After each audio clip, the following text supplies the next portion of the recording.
Hi friends, good morning. ನನ್ನ ಹತ್ರ ಇದು ನೋಕಿಯಾ 105 ಮೊಬೈಲ್ ಬಂದಿದೆ.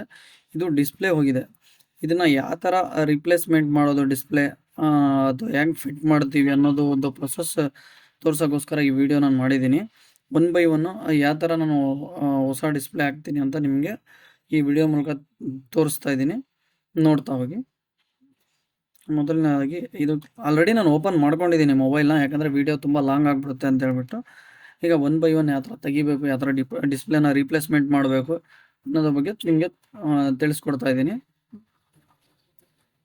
ಮೊದಲನೇದಾಗಿ ಮೊಬೈಲ್ನ ನಾನು ಸ್ವಿಚ್ ಆಫ್ ಮಾಡ್ತೀನಿ. ಸ್ವಿಚ್ ಆಫ್ ಮಾಡಿ ಆದಮೇಲೆ ಬ್ಯಾಟ್ರಿ ರಿಮೂವ್ ಮಾಡಿ, ಬ್ಯಾಕ್ ಕ್ಯಾಪ್ನ ಆಲ್ರೆಡಿ ನಾನು ರಿಮೂವ್ ಮಾಡಿ ಇಟ್ಕೊಂಡಿದ್ದೀನಿ.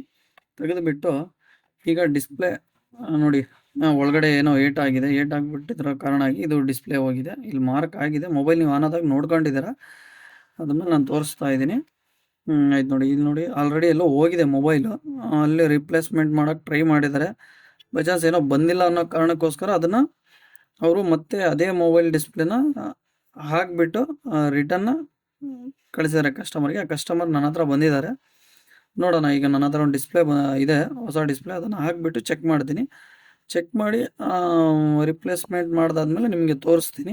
ಈಗ ಒನ್ ಬೈ ಒನ್ ಪ್ರೊಸೆಸ್ ನೋಡ್ಕೊತ ಹೋಗಿ ನಾನು ಯಾವ ಥರ ರಿಪ್ಲೇಸ್ಮೆಂಟ್ ಮಾಡ್ತೀನಿ ಅನ್ನೋದು.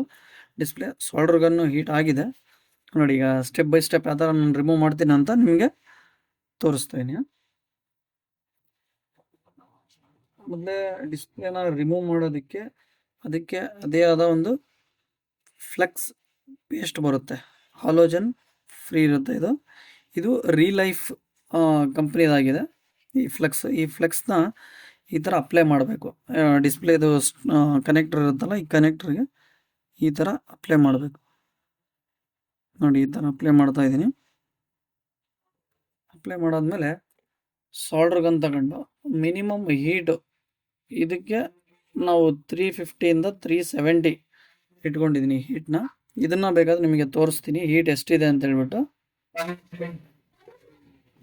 ನೋಡಿ, ಡಿಸ್ಪ್ಲೇ ರಿಮೂವ್ ಮಾಡೋದಕ್ಕೆ ನಾನು ಹೀಟ್ನ ಇಷ್ಟು ಇಟ್ಕೊಂಡಿದ್ದೀನಿ. ಇದು T12X ಅಂತೇಳಿ ಬೆಸ್ಟ್ ಸಾಲ್ಡ್ರಿಂಗ್ ಆಗೈತೆ. ಇದು ನೀವು ಸಾಲ್ಡ್ರ್ ಮಾಡೋಕ್ಕಾಗಲಿ ಡಿಸಾಲ್ಡ್ರ್ ಮಾಡೋಕ್ಕಾಗಲಿ ಅದರದ್ದೇ ಅದು ಒಂದು ರೇಂಜ್ ಇರುತ್ತೆ. ಅದನ್ನ ಇಟ್ಕೊಂಡು ತೆಗಿತಾ ಇದ್ದೀನಿ. ಈಗ 370 ಇಟ್ಕೊಂಡಿದ್ದೀನಿ ಇದು ಹೀಟ್. ಈಗ ನೋಡಿ, ಡಿಸ್ಪ್ಲೇನ ಯಾವ ಥರ ರಿಮೂವ್ ಮಾಡೋದು ಅಂತ ನಿಮಗೆ ತೋರಿಸ್ತೀನಿ. ಅದು ಆಲ್ರೆಡಿ ನಾನು ಪೇಸ್ಟ್ ಅಪ್ಲೈ ಮಾಡಿದ್ದೀನಿ ನೋಡಿ. ಹೀಟ್ ಮಾಡಿಬಿಟ್ಟು ಯಾವ ಥರ ತೆಗಿಯೋದು ಅಂತ ಹೇಳ್ಬಿಟ್ಟು ತೋರಿಸ್ತಾ ಇದ್ದೀನಿ.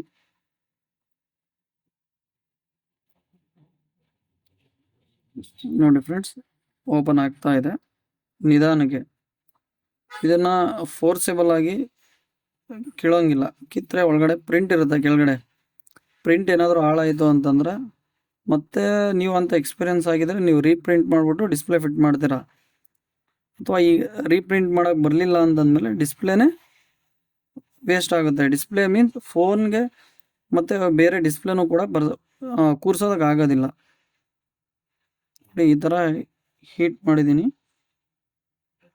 ಒನ್ ಬೈ ಒನ್ ನಿಧಾನಕ್ಕೆ ಹೀಟ್ ಮಾಡಿಕೊಂಡು ನಾನು ತೆಗಿತಾ ಇದ್ದೀನಿ.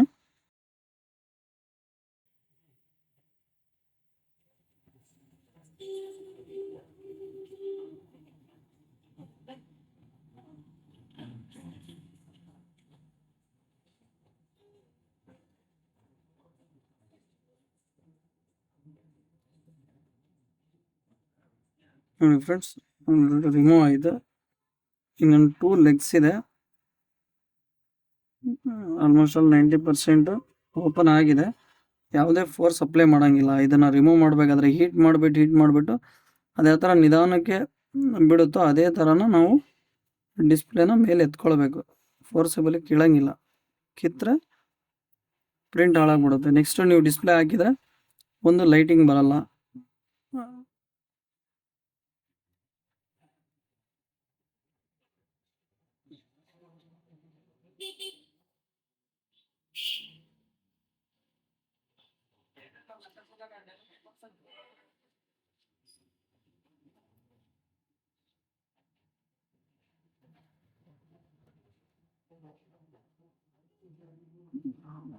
390 ಇಟ್ಕೊಂಡಿದ್ದೀನಿ.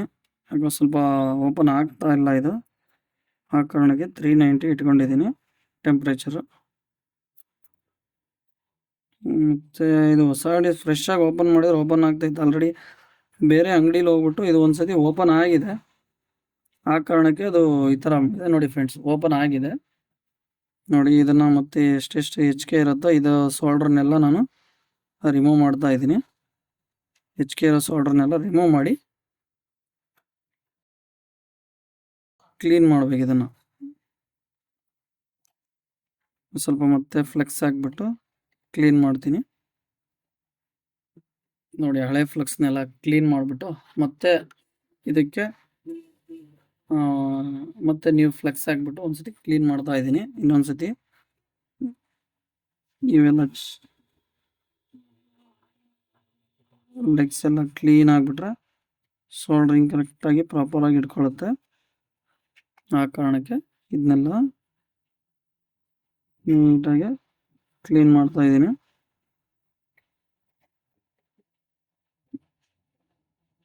ಈಗ ನೆಕ್ಸ್ಟ್ ಪ್ರೋಸೆಸ್ ಏನಿದೆ, ಮೈಕ್ರೋಸ್ಕೋಪಲ್ಲಿ ನೋಡ್ತೀನಿ ಯಾವುದಾದ್ರೂ ಲೆಗ್ ಒಂದು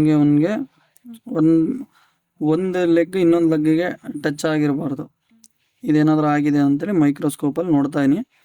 ನೋಡಿಬಿಟ್ಟು ಅದು ಅಟ್ಲೀಸ್ಟ್ ಕೂಡಿದರೆ ಅದನ್ನು ಸಪ್ರೇಟ್ ಮಾಡಿ ಹೊಸ ಡಿಸ್ಪ್ಲೇ ಅದನ್ನ ಹಾಕಿ ಚೆಕ್ ಮಾಡುವ. ನೋಡಿ, ಇದು ಡಿಸೋಲ್ಡರ್ ಇದೆ.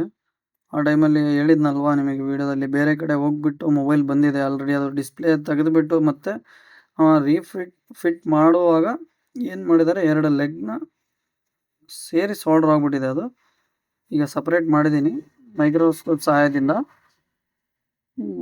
ಈಗ ನ್ಯೂ ಡಿಸ್ಪ್ಲೇ ಹಾಕ್ಬಿಟ್ಟು ಚೆಕ್ ಮಾಡೋಣ. ಇದು ರಿಲೈಫ್ದು ಸೋಲ್ಡ್ರಿಂಗ್ ಪೇಸ್ಟ್ RL403S. ಇದು ಗುಡ್ ಸೋಲ್ಡ್ರಿಂಗ್ ಪೇಸ್ಟ್ ಆಗಿದೆ. ಇದು ಸೋಲ್ಡ್ರಿಂಗ್ 183 ಡಿಗ್ರಿಲಿ ಇದು ಮೆಲ್ಟ್ ಆಗುತ್ತೆ.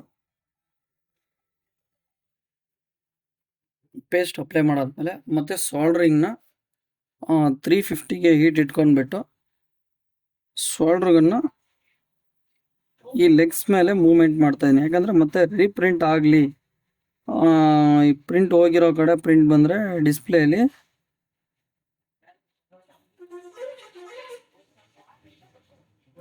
ಡಿಸ್ಪ್ಲೇ ಕನೆಕ್ಟರ್ಗಳು ಏನಾದರೂ ಮಿಸ್ ಆಗಿದ್ರೆ ಅವು ಲೆಗ್ಸ್ಗಳೆಲ್ಲ ಮತ್ತೆ ರೀಸೋಲ್ಡರ್ ಆಗುತ್ತೆ. ಓಕೆ, ಆಗಿದೆ. ನೋಡೋಣ, ಮೈಕ್ರೋಸ್ಕೋಪಲ್ಲಿ ಒಂದ್ಸತಿ ನೋಡ್ತೀನಿ. ಅದಾದಮೇಲೆ ಡಿಸ್ಪ್ಲೇ ಹೊಸದು ಹಾಕ್ತೀನಿ. ಹೊಸದು ಡಿಸ್ಪ್ಲೇ ಕೂರಿಸ್ತಾ ಇದ್ದೀನಿ. ಅದಕ್ಕೆ ಸ್ವಲ್ಪ ಪೇಸ್ಟ್ನ ಅಪ್ಲೈ ಮಾಡ್ತಾ ಇದ್ದೀನಿ.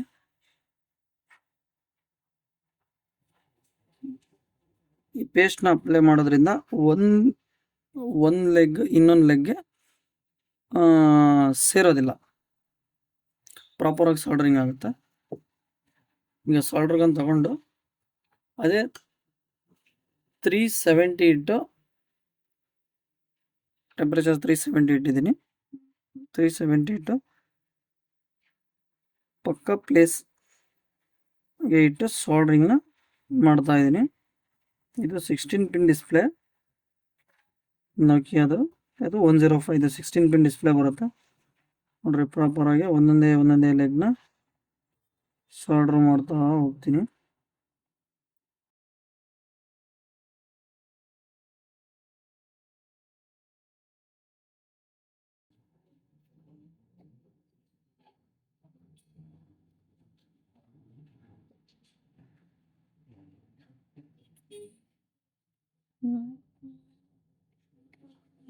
ನೀಟಾಗಿ ಸೋಲ್ಡ್ರಿಂಗ್ ಆಗಿದೆ ಅಂತ ಅಂದ್ಕೊಂಡಿದ್ದೀನಿ.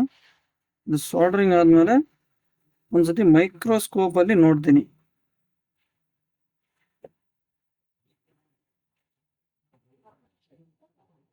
ನೋಡಿ ಫ್ರೆಂಡ್ಸ್, ಇದು ಸಕ್ಸಸ್ಫುಲ್ ಆಗಿ ಡಿಸ್ಪ್ಲೇನ ಚೇಂಜ್ ಮಾಡಿದ್ದೀನಿ.